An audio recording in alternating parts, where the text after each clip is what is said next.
Hello everyone.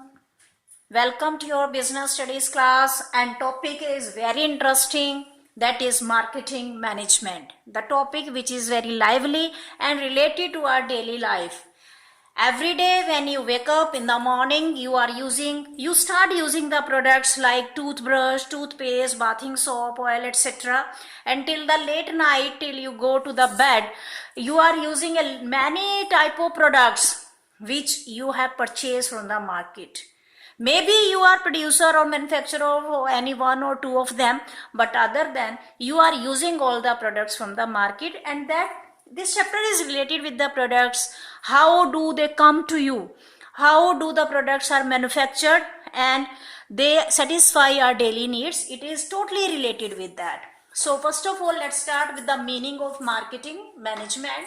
So marketing management is simply management of all activities related to market, that how to produce the product and how to make it available to the customers, and it does not ends after the sale of the product.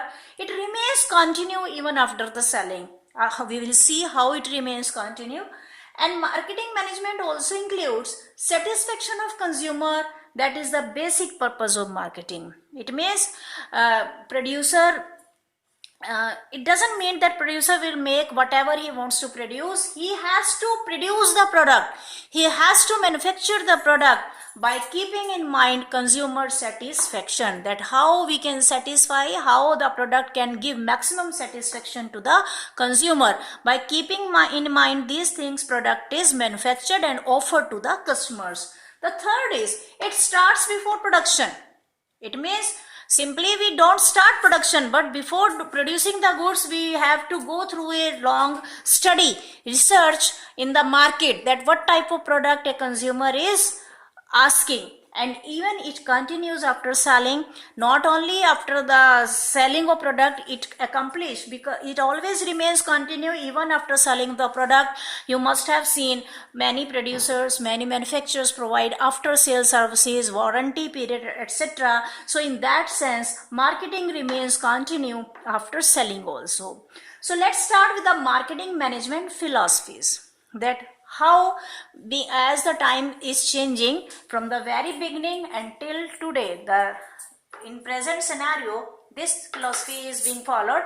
And what was the in the very beginning, what was the philosophy of the marketers? What do they think about the market? What do they think about the customer? So the very first philosophy is production concept. That philosophy is known by the name production concept. Production concept is, this philosophy was totally based on the producer's thinking, that produce whatever you can. जो कुछ बना सकते हैं बनाइए, that will be sold in the market. And their focus was only to produce more and more goods. It was on large scale production and prices were kept very low so that everybody can buy it. And goods are produced at very good, it is always tried by them to produce the goods at very minimum cost. Clear? This was the production concept and it was prevailing in the very beginning. And it was prevailing because the number of producers was not very large. गिने चुने producers थे, वही goods बनाते थे. तो जो कुछ वो बनाएंगे, जो कुछ वो ऑफर करेंगे, customers को मरता क्या ना करता वो खरीदना ही पड़ता था, because there was no option. आज की तरह से ऑप्शन नहीं है. आज की डेट में अगर आपको 1 किलो नमक भी लेना है तो कम से कम 10-15 तरह की वैरायटी मार्केट में अवेलेबल है. 1 रुपए की माचिस की डिब्बी भी लेनी है तो उसकी भी 5-6 वैरायटीज मार्केट में अवेलेबल हैं. Because that time there was no options, there was no variety and producer was main focusing on large scale production. क्योंकि उसके 1-2 ही प्रोड्यूसर होने की वजह से या बहुत कम प्रोड्यूसर्स होने की वजह से पूरी मार्केट उन्होंने ही कैप्चर की हुई थी. अब थोड़े टाइम के बाद ये फिलॉसफी चेंज हुई. Philosophy in the sense, first of all it should be clear to you the term philosophy. Philosophy का मतलब हम कह सकते हैं कि लोगों की धारणाएं, लोगों का कुछ मानना. जैसे एग्जाम्पल के तौर पर मैं कुछ कॉमन सी बात कर रही हूँ. हमारे टाइम में क्या फिलॉसफी, क्या कहा जाता था कि सुबह उठकर घास पर नंगे पांव चलना चाहिए थोड़ी देर, उससे आंखों की रोशनी बढ़ती है. अब क्या कहा जाता है कि नहीं, घास पर नंगे पांव बिल्कुल नहीं चलना है, उसमें थोड़े छोटे छोटे माइक्रो बैक्टीरियाज होते हैं, they enter into your skin, वो आपके स्किन में एंटर होकर आपको बीमार कर सकते हैं. क्लियर। इसी तरह से अब देखो बहुत अच्छी थ्योरी, जैसे सुबह मॉर्निंग वॉक करनी चाहिए, फ्रेश एयर हमारे लंग्स में जाएगी अंदर, हमें कोई बीमारी नहीं होगी। और अब तो क्या कहा जाता है, always wear A mask, isn't it. तो फिलोसफी चेंज हो रही है, बहुत सारी थ्योरीज चेंज हो रही है। जैसे हमारे टाइम में कहा जाता था early to bed early to rise makes a man healthy wealthy and wise. अब क्या कहा जाता है, क्योंकि अब क्या रूटीन हो गई है लेट नाइट तक सोने की, लेट नाइट तक जागने की, या देर रात में जाकर सोने की। तो अगर आप रात को देर से सोओगे तो क्या कहा जाता है कि नहीं, सुबह रिलैक्स होकर उठिए। अगर आप सुबह जल्दी उठ जाएंगे, रात को देर से सोएंगे, तो आप दिन भर बहुत चिड़चिड़े रहेंगे, आपको सिर भारी रहेगा, आप अपने आप को फ्रेश फील नहीं करेंगे। तो इस तरीके से ये थ्योरीज चेंज होती रहती हैं टाइम के साथ साथ, with the span of time. तो ऐसे ही मार्केटिंग की थ्योरीज भी with the span of time change हो रही हैं। After production concept, second concept which came into trend, that is known as by the name product concept. In product concept, there is a little bit change in the thinking of producer. Now rather than producing on the large scale, they have starting focus on quality of the product. It means good quality product उन्होंने बनाने शुरू किए। साथ ही साथ constant improvements करते रहना product में, कि ये नहीं कि एक बार प्रोडक्ट बनाकर भूल गए, उसमें time to time as the demands, जैसे जैसे समय की डिमांड है, जैसे जैसे कस्टमर्स की डिमांड है, उसमें रेगुलर हम थोड़ी थोड़ी इंप्रूवमेंट्स करते रहें, कुछ चेंजेस लाते रहें।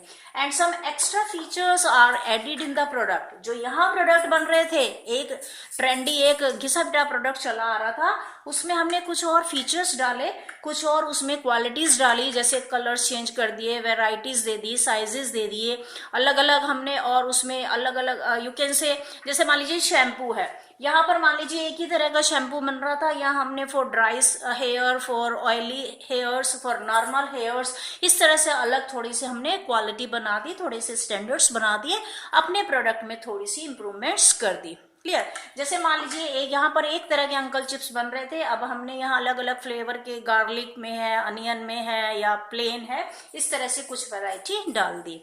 अब प्रोडक्ट कंसेप्ट भी थोड़े टाइम बाद फेल हो गया।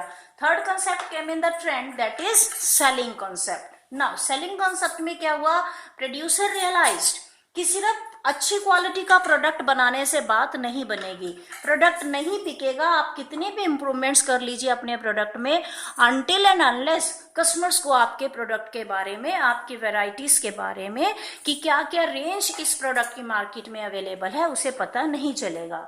तो इसके लिए क्या किया, कुछ प्रमोशनल एफर्ट्स की जाने लगे, यानी कि कुछ एडवर्टीजमेंट्स वगैरह की जाने लगी, न्यूज़पेपर्स वगैरह में कुछ एडवर्टीजमेंट्स दिए जाने लगे प्रोडक्ट्स को, ताकि लोग वो प्रोडक्ट्स के बारे में पता चले। कुछ ऑफर्स दी जाने लगी प्रोडक्ट्स को, कस्टमर्स को अट्रैक्ट करने के लिए। एंड परसुएडिंग कस्टमर का मतलब है उन्हें परसुएड करना, कस्टमर्स को स्टिमुलेट करना टू बाय द प्रोडक्ट्स, क्योंकि जब हमें ऑफर्स मिलेंगे या जब हमें प्रोडक्ट्स के बारे में जानकारी मिलेगी तो नो डाउट हमें लगेगा कि हाँ ये प्रोडक्ट हम खरीद सकते हैं। क्लियर।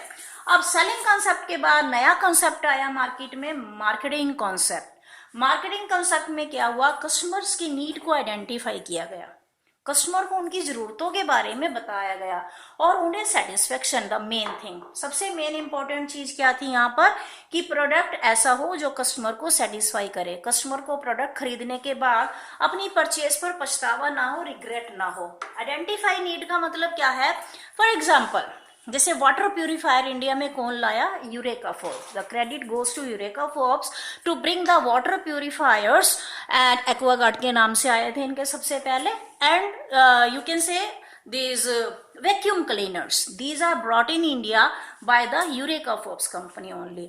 तो इन्होंने क्या किया उस टाइम में क्योंकि ये चीजें ऐसी थी, वाटर प्यूरिफायर भी और वैक्यूम क्लीनर भी, आप अगर टीवी में या न्यूज़पेपर में इसका एडवर्टीजमेंट्स देंगे तो लोगों को इसके फीचर्स, इसके इंपॉर्टेंस समझ नहीं आएगी। तो इन्होंने डोर टू डोर सेलिंग की जाकर लोगों को समझाया। जैसे वाटर प्यूरिफायर के लिए क्या करते थे, when they come to your home they ask a glass of water to drink. आप उन्हें पानी का गिलास देंगे तो वो उनके पास एक इंस्ट्रूमेंट होता था, वो उसमें डाल के दिखाते थे कि इस पानी में कितनी गंदगी है।